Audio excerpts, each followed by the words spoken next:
Yo, what is up guys? Delboy here, aka Blue Collar Sports TV. Hopefully you guys are doing well. If you're new here, smash that like, hit subscribe, all of that good stuff.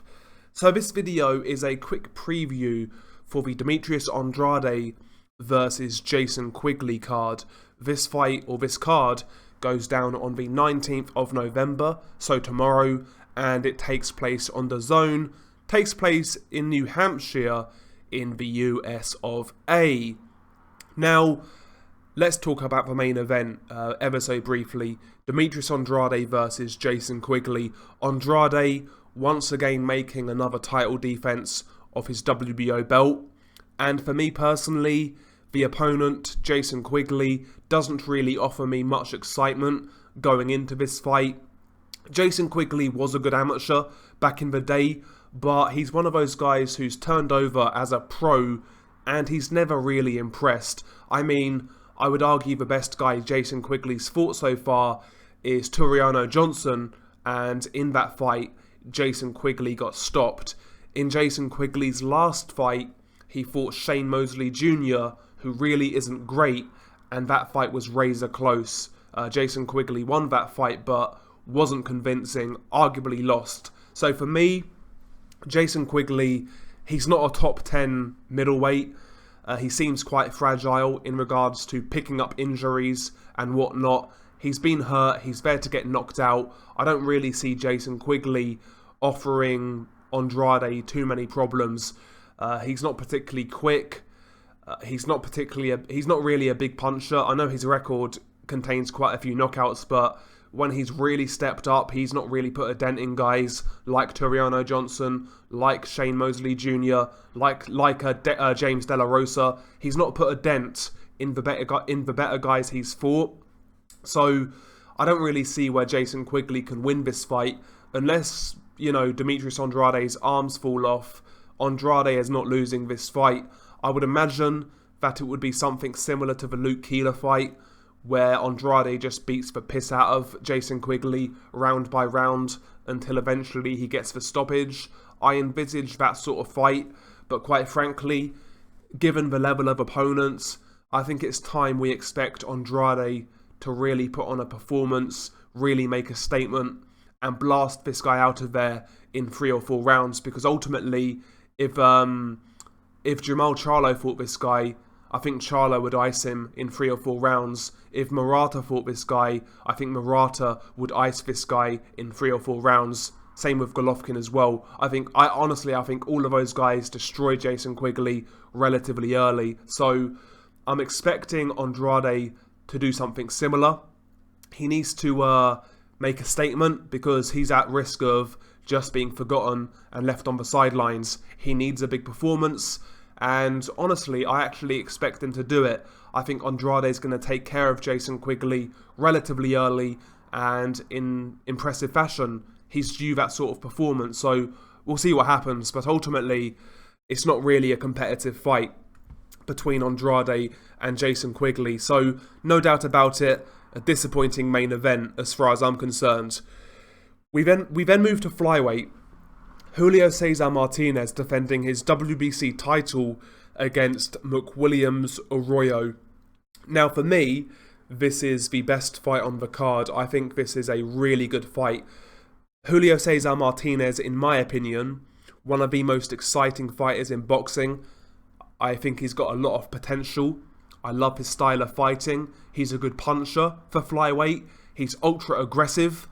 And all in all, he's great fun to watch.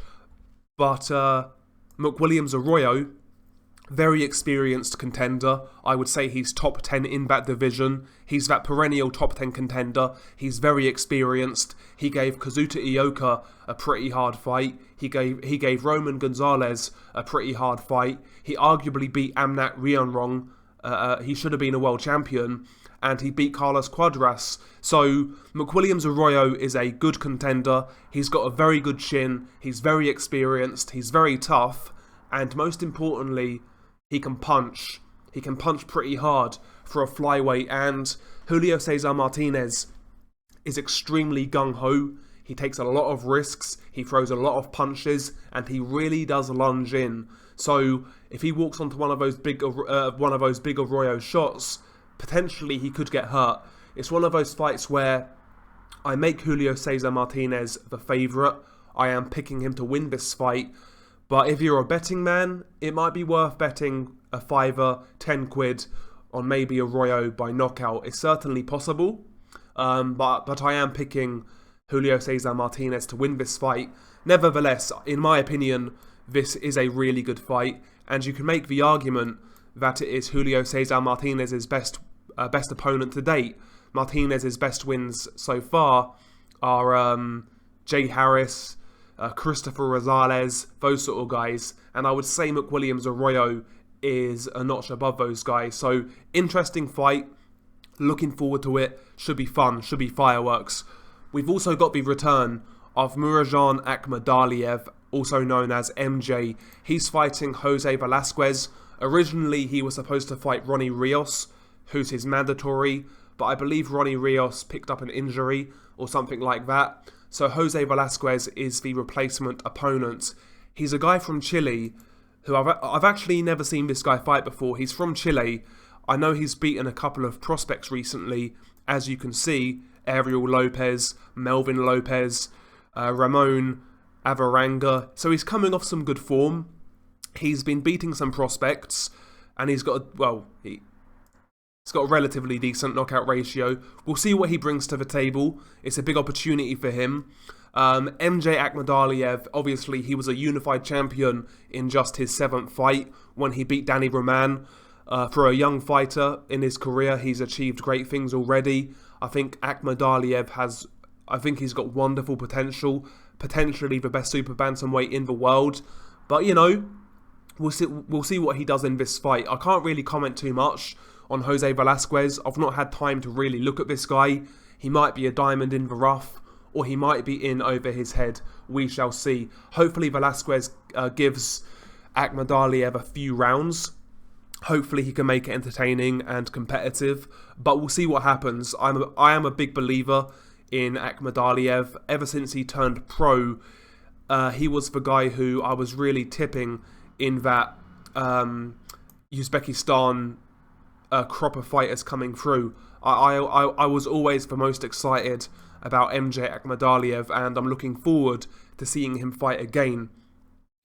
On the card, we also have Callie Reese versus Jessica Kamara. That is of no interest to me personally. I'm not a fan of female boxing, but if you are, there's that fight to look forward to. We also have Australian heavyweight prospect Dempsey McKean. He's recently signed with Matchroom. I've seen Dempsey McKean fight before.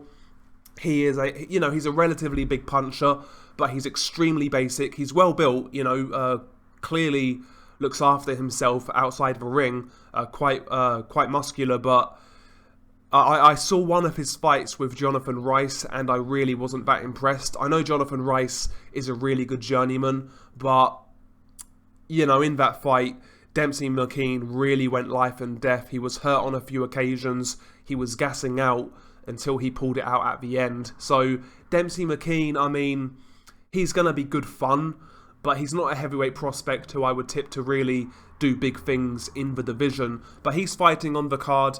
He's fighting the journeyman Don Hainsworth. I'd imagine Dempsey McKean wins that fight relatively easily. We also have a few prospects. Nelson Perez, never seen that guy fight before. Thomas O'Toole, never seen him fight before. And we also have Khalil Coe, a light heavyweight prospect. Now, I've seen this guy fight before, and he actually looks relatively decent. Forgive me if I'm wrong, but I'm sure this guy beat Julio De La Cruz in the amateurs. Let me have a look. Yeah, he knocked out Julio Cesar La Cruz in the amateurs, and Julio Cesar La Cruz has been one of the best amateurs at light heavyweight for several years now. So that's a great win as an amateur. And going into the pro ranks, people are expecting big things of Khalil Coe. So we'll see how he looks in this fight, but he's certainly a prospect worth looking out for. But ultimately, the card itself, a disappointing main event in my opinion. A great fight between Julio Cesar Martinez and McWilliams Arroyo. That's a great fight. And we also have the return of MJ Akhmadaliev. I'm not sure what to make of this opponent. He could be good, he could be bad. We shall see. But all in all, a pretty average card. But I'll watch it. Share your thoughts below. What do you make of this card? What are you looking out for? Anything that you're interested in? Please feel free to share your thoughts below.